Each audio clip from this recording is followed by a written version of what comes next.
पहले कोई भी सरकार होती थी, बाढ़ के पहले एक तैयारी की बैठक होती थी। हमको नहीं लगता कि कोई तैयारी की बैठक हुई है। भगवान के भरोसे लोग हैं।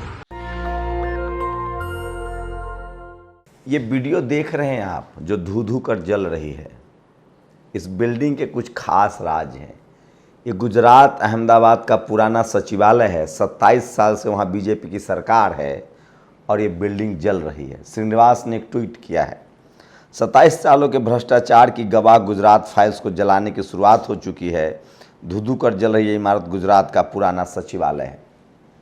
नमस्कार, मैं शंभू कुमार सिंह और आप देख रहे हैं नेशनल दस्तक। सोचिए, इलेक्शन कमीशन किसके जेब में है और चुनाव इस देश में कैसे बेईमानी हो गई है।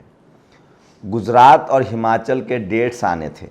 खैर, डेट्स तो गुजरात के नहीं आए, हिमाचल का आ गया है।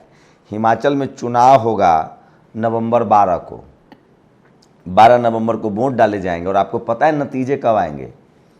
8 दिसंबर को। तब तक आपका वोट जो है वो ईवीएम मशीन में हिमाचल का मज़ा लेगा, सेब खाएगा। बर्फबारी तो होती नहीं है, शुरू हो जाएगी, ठंडी सर्दी रहती है, वहाँ पहाड़ घूमेगा। आप वोट डाल के, मतलब सोचिए कितनी बड़ी बेईमानी है ये। कहा जाता है कि ईवीएम लाया गया था कि वोट प्रोसेस को शॉर्ट किया जाए।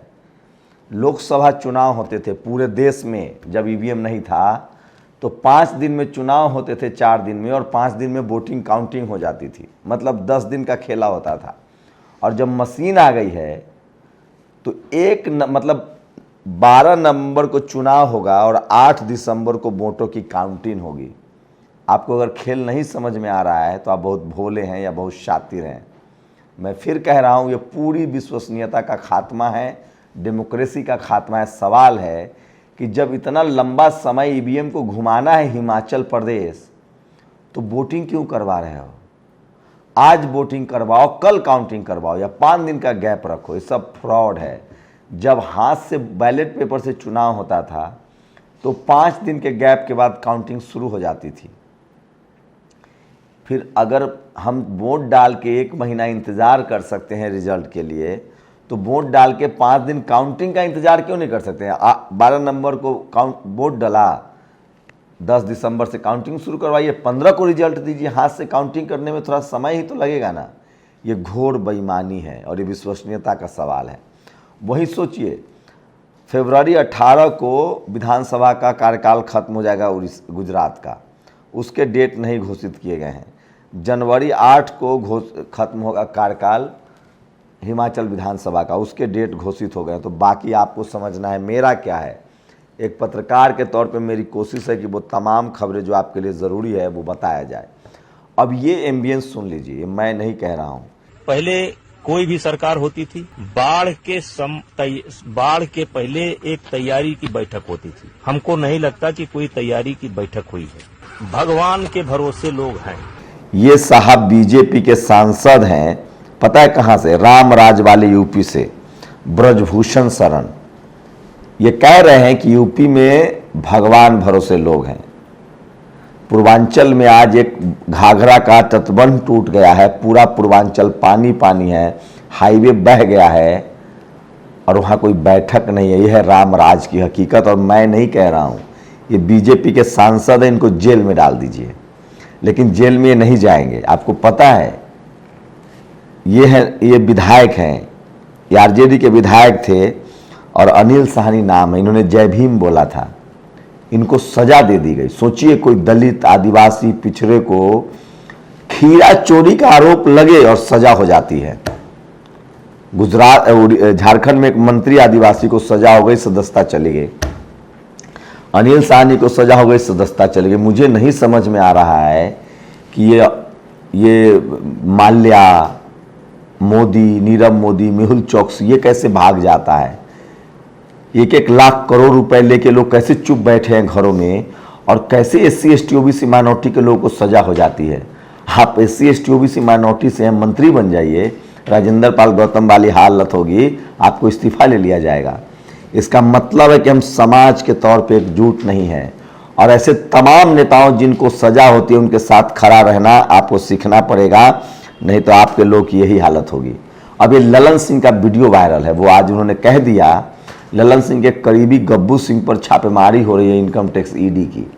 ललन सिंह ने कहा कि आरएसएस को बिहार में न घुसने देंगे न पनपने देंगे, आरएसएस आरक्षण विरोधी है। ललन सिंह नीतीश कुमार के सबसे करीबी लोगों में से हैं। और ये वीडियो देखिए, ये कोई टेलीविजन अखबार आपको नहीं दिखाएगा, राहुल गांधी के रोड शो का ये वीडियो है।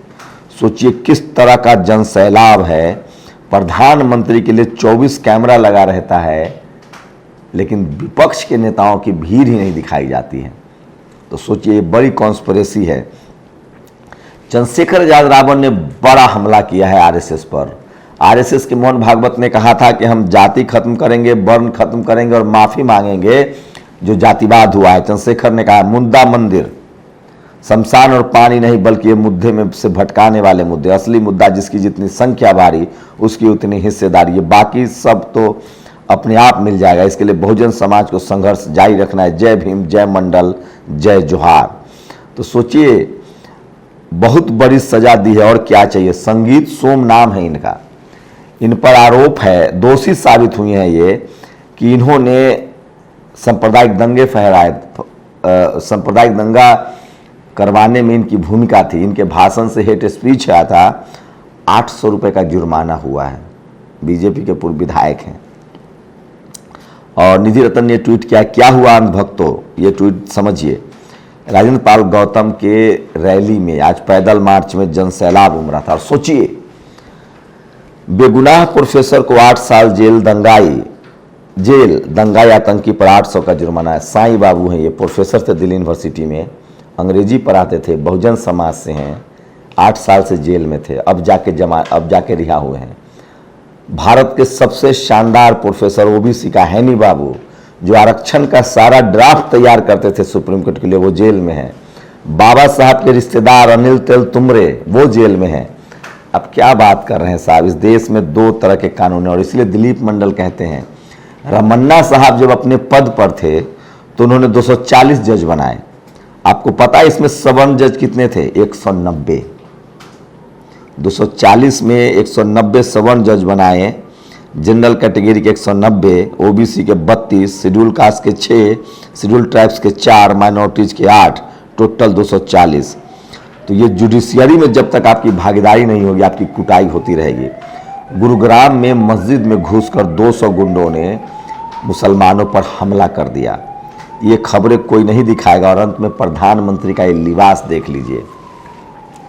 इस देश में सबको धार्मिक लिबास की आज़ादी है, सिर्फ मुसलमानों को नहीं है। आप उसको जाहिल कहते हैं अगर वो अपना धार्मिक लिबास पहनता है तो, और आप अपना धार्मिक लिबास पहनते हैं तो आप जाहिल नहीं है। एक तरह का अपराध है और ये ठीक नहीं है। और अंत में ये कलेक्टर साहब हैं यूपी के, ये कह रहे हैं कि हम बाढ़ पीड़ितों की मदद नहीं करेंगे। हमने क्या जोमेटो खोल रखा है? सोचिए। और अंत में दृष्टि जो आईएएस कोचिंग है, उसके जो दिव्य कीर्ति हैं, जिसको सब लोग सोशल मीडिया पर बहुत पसंद करते हैं, उन्होंने कहा है कि श्रीलंका में कोई रावण को जानता ही नहीं है, वहाँ कोई अशोक वाटिका है ही नहीं। और जिसको अशोक वाटिका लोग कहते हैं वो अंग्रेजों के द्वारा डेवलप एक पार्क है और सीमेंट रख के एक पैर का छाप कर दिया गया, उसको कहा गया हनुमान। ये मैं नहीं कह रहा हूँ भाई, भावनाएं हाथ हो रही तो विकास दिव्य कीर्ति को जाके पकड़िए। मैं अपनी तरफ से जो बता रहा हूँ वो सुनिए। सम्राट अशोक के जो लास्ट वंशज है बृहद्रथ, जिनकी हत्या हुई पुष्यमित्र शुंग ने, उसी को साहित्यकार राजेंद्र प्रसाद सिंह के शब्दों में कह रहा हूँ, राहुल सांकेतियान ने उसको राम कहा है। और मगध साम्राज्य में पटना का जो भवन था, महल था अशोक का, जिस पर सोने की मेरे जरी थी, उसी को उन्होंने लंका कहकर जलाया है। और सम्राट अशोक ऐसे राजा जिन्होंने धम्म के प्रचार के लिए अपने बेटा और बेटी को श्रीलंका भेजा और वहाँ धम्म फला फूला, संघमित्रा और महेंद्र ने, इसलिए रावण को श्रीलंका से जोड़ दिया गया। बहुत बड़ी चोरी है ये, सांस्कृतिक और राजनीतिक। इसको समझिए। कोई तो है वो शातिर जिसने बुद्ध से बुद्धू बनाया है। बुद्ध जो दुनिया का सबसे ज्ञानी, उसके विपरीत बुद्धू शब्द कहा गया। समझिएगा कभी जरूर। इस देश में कल्चरल हेजमनी की बड़ी चोरी हुई है और इसलिए बाबा साहब ने कहा कि जो समाज अपना इतिहास नहीं जानता है वो अपना इतिहास बना नहीं पाता है। राजेंद्र प्रसाद सिंह को पढ़िए आप लोग। बुद्ध, साहित्य, कला, इतिहास सब आपको मिलेगा सबूतों के साथ। शुक्रिया। नेशनल दस्तक की आपसे गुजारिश है कि अगर इसको बचाना चाहते हैं तो नेशनल दस्तक को सब्सक्राइब करने के लिए रेड कलर के सब्सक्राइब बटन को दबाएं, फिर बेल आइकन की घंटी दबाएं। नेशनल दस्तक को बचाने के लिए बहुत जरूरी है कि हर खबर को शेयर करें, लाइक करें, कमेंट जरूर करें।